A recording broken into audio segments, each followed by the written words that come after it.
Hi students, today we are going to deal with how to solve NEET paper faster. ठीक है? So NEET examination hall strategy to solve paper faster. पहले हम लोग ये समझने की कोशिश करेंगे एग्जामिनेशन में कैसे पेपर सेट करेंगे एग्जामिनेशन में पेपर कैसे सेट करेंगे examiner So 25% questions will be easy and medium रहेगा 60% questions एंड 15% डिफिकल्ट क्वेश्चंस दे देंगे जनरली कोई भी एग्जामिनेशन हो जनरली नीट एग्जामिनेशन में 25% इजी क्वेश्चंस देते हैं और 60% क्वेश्चंस मीडियम और एवरेज 15% क्वेश्चंस डिफिकल्ट रहेगा उससे ज़्यादा नहीं रहेगा तो पहले सिलेक्शन के लिए हमें क्या चाहिए सिलेक्शन के लिए we need to do easy and medium questions करेंगे तो सिलेक्शन हो जाएगा रैंक अच्छा होने के लिए हमें डिफिकल्ट क्वेश्चंस करना पड़ेगा डिफिकल्ट क्वेश्चंस करना for getting good rank best rank not rank so average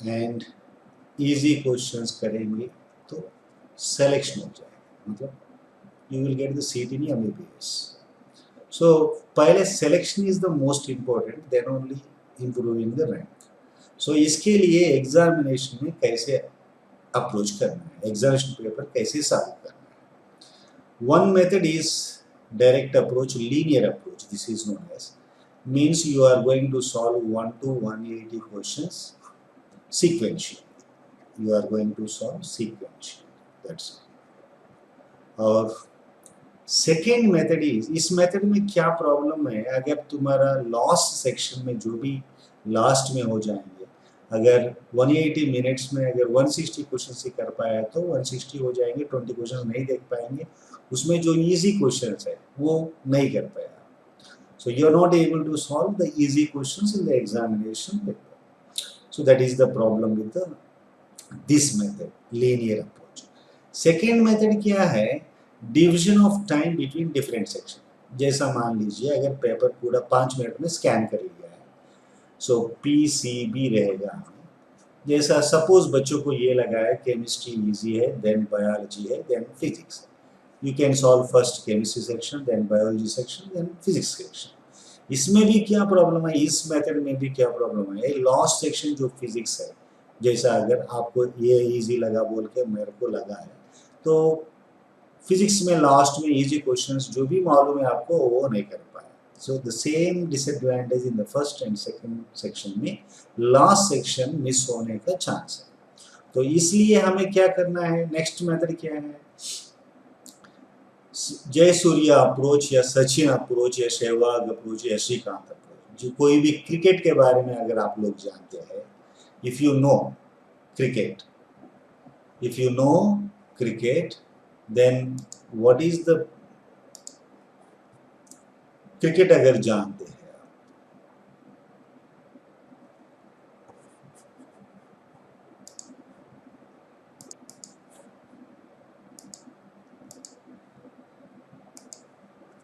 if you know about the cricket you will be knowing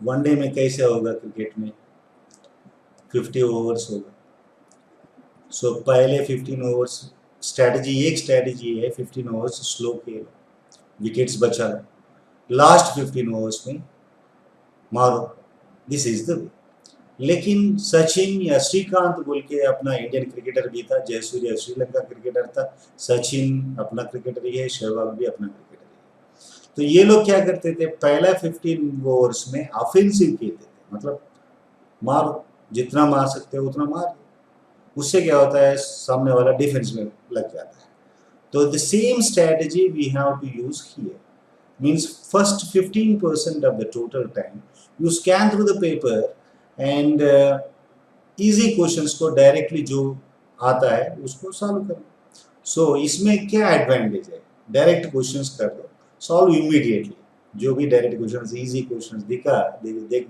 दिखाया फिजिक्स हो या केमिस्ट्री हो या बायो हो तो इजी क्वेश्चन सॉल्व कर दिया सो सेकेंड राउंड में you have to solve the remaining questions. So इसमें क्या advantage है? You have seen the total paper, so you can easy questions सब solve कर दिया. You can decide the sequence, which sequence you have to go, because you know the paper. आपको सब paper दिखाई दिया, तो आपको कौन सा इजी है, कौन सा आसान है, कौन सा डिफिकल्ट है पता चल गया. तो इसीलिए आप डिसाइड कर सकते हैं कौन सी सेक्शन पहले करना है, कौन सी सेक्शन बाद में करना है आप इन सेकेंड राउंड. ठीक है. So even a single easy question आपको इसका स्ट्रेटजी का मतलब क्या है? You should not miss any single easy question in the paper. That is the thing. ठीक.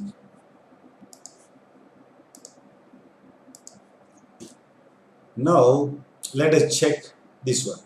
सेकेंड राउंड में बैलेंस पेपर कर सकते हैं, लेकिन इसमें भी मीडियम और डिफिकल्ट क्वेश्चंस रहेगा. लेकिन इसमें एक एडवांटेज ये था. लेकिन the other way is 3-round approach to solve the paper.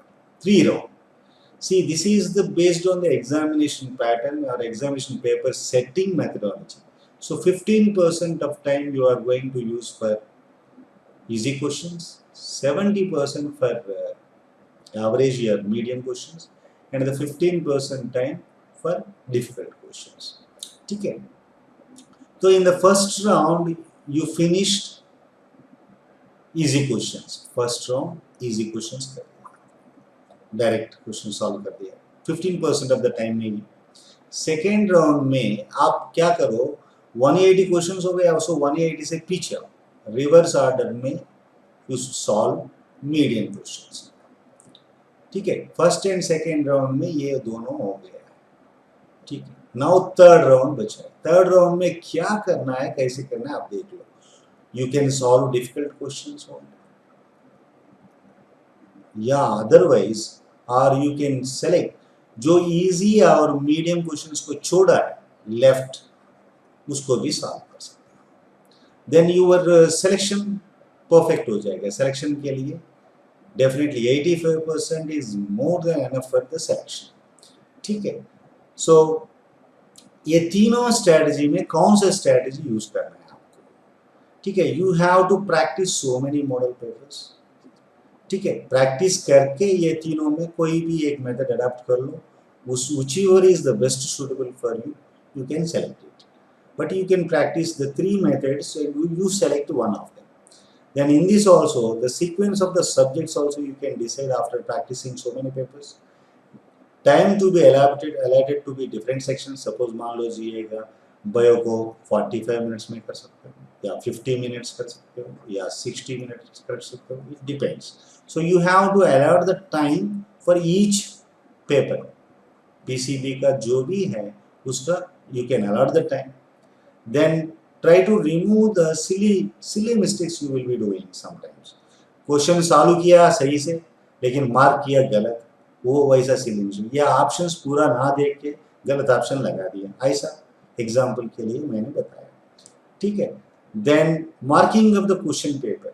Marking of the question paper भी बहुत ही इंपॉर्टेंट है, because how much time it will take is around 5 to 6 seconds. Suppose 6 seconds मानेंगे तो 6 into 1 80 seconds. This will be around 5400 divided by 60 लगा दो तो 10. so 18 minutes of the time only going for marking the paper. सो इसके लिए भी strategy क्या होना चाहिए? सो एग्जामिनेशन पेपर में ये काम भी कर सकते हो simultaneously you can. But simultaneous में क्या होता है, क्वेश्चन से मार्किंग से क्वेश्चन, थोड़ा टाइम वेस्ट होने का चांस है. तो वहाँ और माइंड सेट भी चेंज होने का चांस. फर्स्ट ये 2 मेथड्स है. दूसरा मेथड क्या है? First solve the questions completely, then mark the in the end. लेकिन इसमें क्या प्रॉब्लम है, इन द फाइनल में मार्किंग करने में सॉल्व कर दिया लेकिन टाइम बचा नहीं है, टाइम को देखा नहीं है आपने प्रॉपर्ली, सो मार्किंग नहीं किया तो you will miss the marks. So it is also a problem here. So another method here is mark the responses after 2 rounds. ये मार्किंग कर दो 2 राउंड्स के बाद पूरा. देन सीक्वेंशियली मेथड 1 से रिमेनिंग क्वेश्चंस को रिमेनिंग टाइम में you can do method 1, you can use method. So this is the way you can solve and you can ensure the selection in NEET. So this is the approach or strategies for examination hall. NEET examination hall के लिए पहले practice करते वक्त ये practice करो, जो जैसा भी मेथड तुम्हें अच्छा लगा या स्ट्रैटेजी जो भी अच्छा लगा है, you can approach one of the methods and you will get very good marks. अच्छा मार्क्स आने का चांसेस ज़्यादा हो जाएगा और सिलेक्शन होने का चांसेस बढ़ा सकते हो. ठीक है बेटा, ये इस सेक्शन इस लेक्चर में ये कवर किया है, strategies for NEET examination paper solving faster. So next lecture में मिलेंगे. Wish you all the best. Bye बेटा. ठीक.